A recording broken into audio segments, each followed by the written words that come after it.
JK's back? What the?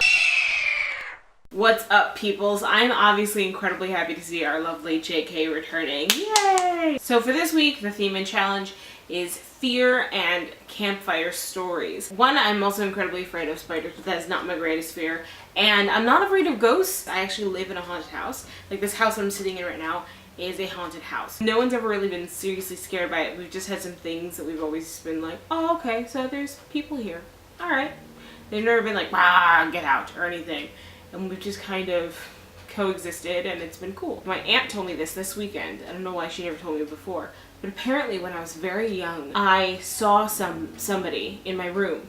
And I went downstairs and I said to my aunt, I said, Auntie Chenny, there's a man in my room and he's bothering me and I don't know what to do. So she went upstairs and she checked around and then she like yelled, please leave her alone, she needs to sleep. And then I went to sleep and I was fine and I've never seen him again. Nobody's ever seen him. So I don't know, like that's the one and only time that anything has ever happened. I don't even remember it, so apparently it wasn't even that traumatic. He was just kind of like talking, I guess. I think my greatest fear is dying in a horrible, horrible way. I've been in a lot of pain. I've been in a lot of situations. I've been in car accidents. I've like fallen out of windows, which I told you guys last time. And I've been in situations that have been really, really painful. But I cannot imagine what it would take that would put me in so much pain that I die. You know, that's kind of what I don't want. I want to go to sleep really quietly, or I want to freezing to death. I've heard it's just like going to sleep and you're just a little cold, but as you get closer to death, you just kind of warm up and just go into a nice little slumber. That's a great way to die. I'd like to do that one. I mean, if I can't just like die in my old age. But yeah, dying horribly. Definitely a huge fear of mine. Probably why I study serial killers.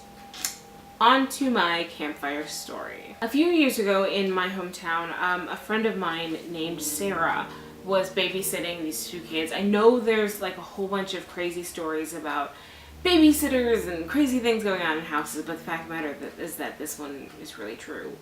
So Sarah was babysitting Aiden and Cody, these absolutely adorable little kids of this couple with an absolutely huge mansion. It was so huge, like you could totally get lost in it. Like I went over a couple times while she was babysitting and I was just like, this is insane. She was there for just the one night and she would put the kids down in one specific room, and then they always made sure that she watched TV in this one other specific TV room, just because they knew that it was such a huge place that if you weren't in the building all the time, you could totally get lost.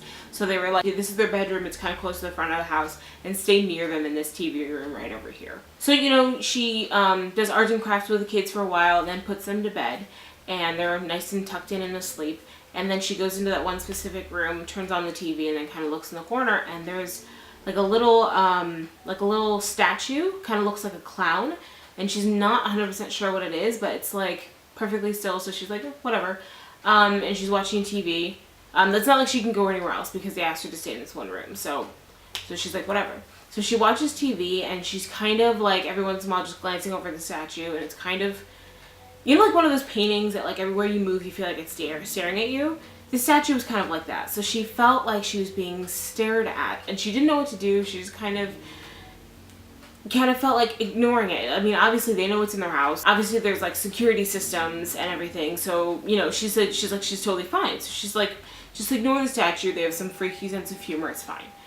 But after a while, it really starts to bug her. She calls the couple and she says, hey, the dad's name is David. So she goes, hey, David, can I watch TV in another room, just because you have this little like clown statue in the corner, and I'm sure like it's great for you guys, but it's really starting to freak me out. Is it possible for me to move into another room? And the father said, could you stand up and walk out of the room really quickly? Just walk over to the kids' room and get them out of the house right now.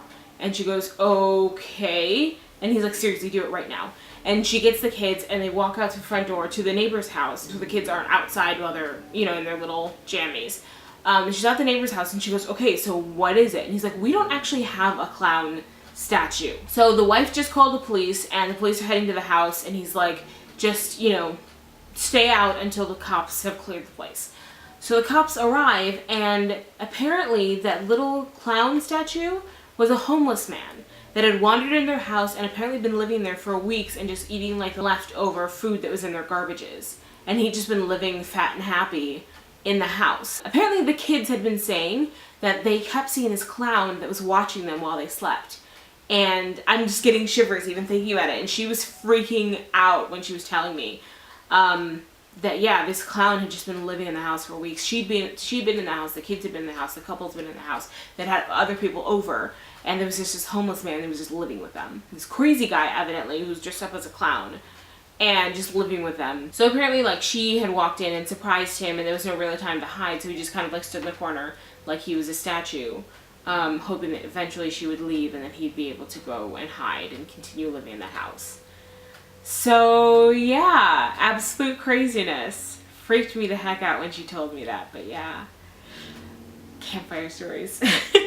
Yeah, that one definitely scared me, especially because, like, there aren't a lot of homeless people in this area because it's, like, suburbia of suburbia.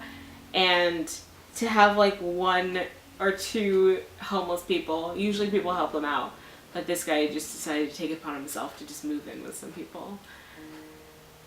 Creepy. So please remember to like and favorite everyone's video this week.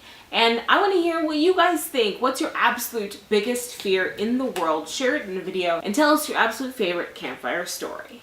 As I love you guys rock out loud. I'll see you next week. Bye.